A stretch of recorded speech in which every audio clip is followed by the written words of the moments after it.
نوبت یہاں تک پہنچتی ہے کہ ان کے اندر خود سوزی یہاں تک کہ خودکشی کی نوبت آ جاتی ہے، اور یہ ایک عام بات ہوتی جا رہی ہے۔ اور ہمارے نوجوانوں کے اندر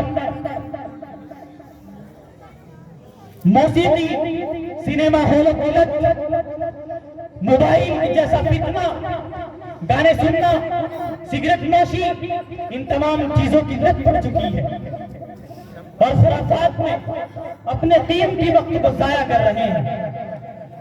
اس ساری دنیا میں اگر کسی آدمی کے سامنے کوئی چھوٹا بچہ کھڑا ہوا ہو اور اس کا گناہ کرنے کا ارادہ ہو تو وہ آدمی گناہ نہیں کرتا ہے، اس کو شرمندگی ہوتی ہے، اپنی عزت کا خیال ہوتا ہے۔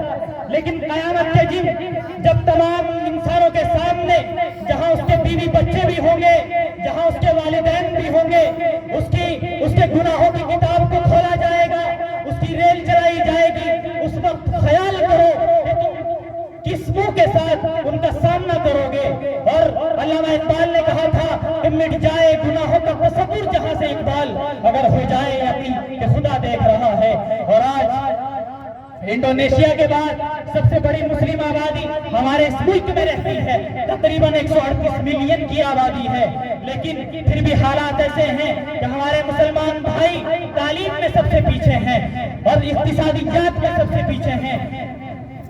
جہاں بھی دیکھو سب سے پیچھے ان کا نام آتا ہے، اور پھر ہمارے